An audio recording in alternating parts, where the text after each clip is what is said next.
வணக்கம். நான் தான் உங்கள் அக்கறையாரன் பேசுகிறேன். நீங்கள் குட்டி கதை சொல்ல போகிறேன். ஒரு ஊரில் ஒரு ஹோட்டல், ஓரளவுக்கு நிறைய பேர் வந்து சாப்பிட்ற ஹோட்டல் அது. அதில் ஒரு நவநாயகியோட ஒரு பெண்மணி போகிறாங்க. போயிட்டு அங்கே உட்காந்து சாப்பிட்றதுக்கு ஆர்டர் கொடுக்குறாங்க.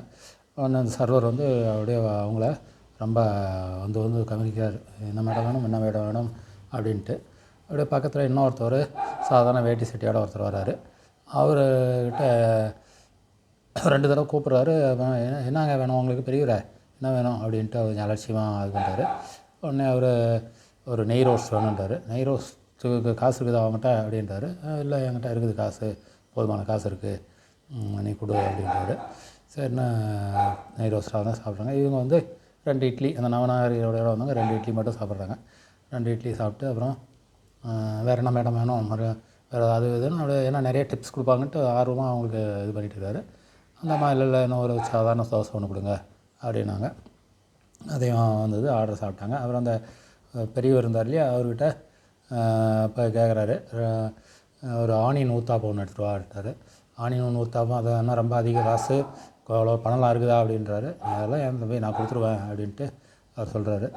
உடனே அவர் கொடுப்பாரு. 2 பேரும் சாப்பிடுவாங்க. சாப்பிட்டு முடிச்சிட்டும் அந்த பெண்ணை வந்து எவ்வளோ பில்லுன்னு கேட்பாங்க.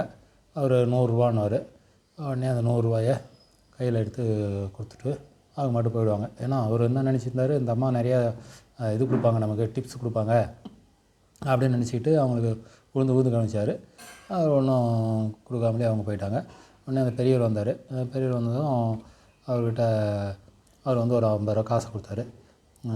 பெரியவரே இது என்ன 50 ரூபா கொடுக்குறீங்க, நீங்கள் சாப்பிட்டதுக்கு வந்து 200 ரூபா பில்லு அப்படின்றாரு.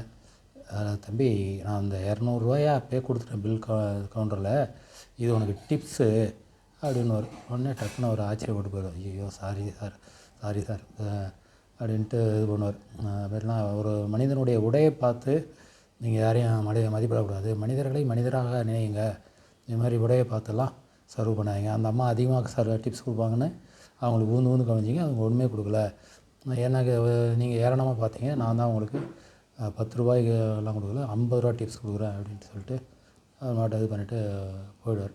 அதுலேருந்து வந்து மனிதன் வந்து பணம் காசு இருக்கிறவனோ உடையை உடைத்தவனோ அல்ல அவன் பெரிய மனிதன் இல்லை. மற்றவங்களுக்கு உதவணுன்ற நல்ல உள்ளம் கொண்டவர்கள் தான் சிறந்த மனிதர்கள். தான் அந்த கதையின் சுருக்கம். நன்றி, வணக்கம்.